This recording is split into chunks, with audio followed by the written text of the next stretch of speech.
Nanti termasuk panitia hari kiamat itu, panitianya kiamat itu adalah keluarganya Nabi Sallallahu Alaihi Wasallam. Ternyata ada sekelompok orang ngaku-ngaku mereka bisa jadi panitia hari kiamat. Ada, Pak. Ada jejak digitalnya. Ya, karomahnya beliau paling sering terjadi apa? Bikin orang mati. Bukan begitu wali itu. Itu definisi wali para ahli khurafat. Assalamualaikum warahmatullahi wabarakatuh. Bagi teman-teman yang mau mendukung channel ini, silahkan klik tombol subscribe dan juga loncengnya agar ketika saya mengupload video terbaru teman-teman mendapatkan pemberitahuan. Teman-teman juga bisa mendukung channel ini dengan melalui Saweria. Silahkan di scan barcode yang ada di layar. Kali ini saya akan mereaksi sebuah video yang menyebutkan bahwa nantinya ada orang yang akan menjadi panitia hari kiamat. Ada-ada aja ya, enggak nanggung-nanggung nih ya, panitia hari kiamat. Coba kita simak dulu video berikut ini. Bahkan dulu kita sering melabelisasi, awas jangan sok suci nanti jadi panitia hari kiamat. Saya pikir istilah terminologi panitia hari kiamat itu Bapak Ibu cuman labelisasi. Ternyata ada sekelompok orang ngaku-ngaku mereka bisa jadi panitia hari kiamat. Ada, Pak. Ada jejak digitalnya. Panitia hari kiamat itu ada. Ada panitianya. Nanti termasuk panitia hari kiamat itu, panitianya kiamat itu adalah keluarganya Nabi Sallallahu Alaihi Wasallam. Ingin gabung jadi panitia hari kiamat, silakan japri anak karena kunci surga udah di tangan anak. Mereka ngaku-ngaku kalau mereka sama keluarganya bisa jadi panitia hari kiamat. Ini kan sudah mengangkangi syariat ini, Pak. Allah yang dilangkahinya, Nabi yang dihinakannya. Ada lagi begini, mereka mengajarkan mereka bisa ngusir malaikat munkar dan nakir. Ini kan keren, saking hebatnya manusia bisa ngusir malaikat munkar dan nakir. Ini kan nyelelek ini Bapak Ibu. Menurut saya ini bukan cuman melangkahi syariat, tapi ngelunjak ini. Ini ngelunjak ini, Pak. Ini ajaran ngelunjak. Jadi yang mengatakan bahwa nantinya akan ada panitia hari kiamat itu ya ini orangnya. Ya, kalian sudah tahu lah ya. Ya coba kita putarkan dulu ya, nggak usah saya sebutin namanya, kalian udah tahu. Kita putarkan aja dulu videonya. Jika Anda penasaran siapa yang akan menjadi panitia di hari kiamat nanti, dengarkan apa yang dikatakan orang ini. Nanti ada panitia padang mahsyar. Panitia hari kiamat itu ada loh. Ada panitianya. Nanti termasuk panitia hari kiamat itu, panitianya kiamat itu adalah keluarganya Nabi Sallallahu Alaihi Wasallam. Mereka adalah panitianya. Wah, ini udah lewat batas sih sampai ngaku-ngaku sebagai panitia hari kiamat. Tapi memang dari kalangan mereka kan oknum-oknumnya memang begitu. Bahkan ada juga yang ngaku bisa memadamkan api neraka dengan jari kelingking. Karena Syekh Abu Bakar bin Salim ini sangat luar biasa. Luar biasa. Bahkan ucapan beliau mengatakan, kalau aku tidak malu kepada Allah. Ini yang sangat luar biasa. Yang pian belum pernah dengar dari biografi para wali-wali yang lain. Kalau aku tidak malu kepada Allah Ta'ala, maka neraka Jahannam itu akan aku matikan. Kalau aku tidak malu kepada Allah Ta'ala, maka neraka Jahannam itu akan aku matikan.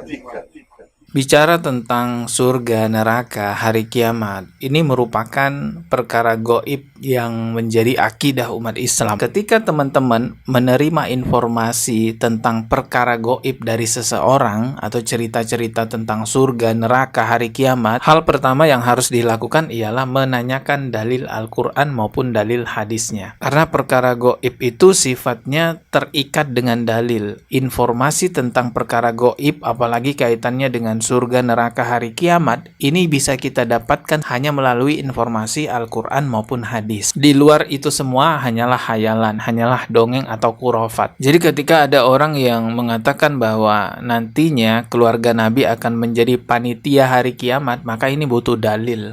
Dan faktanya nggak ada dalil yang mengatakan demikian. Makhluk Allah yang jadi pelaksana hari kiamat yang kita bisa temukan banyak dalilnya itu malaikat, bukan manusia. Mungkin nanti mereka akan mengatakan, tapi kan keluarga Rasulullah itu lebih mulia daripada malaikat gitu. Kembali lagi, perkara gaib itu terikat dengan dalil.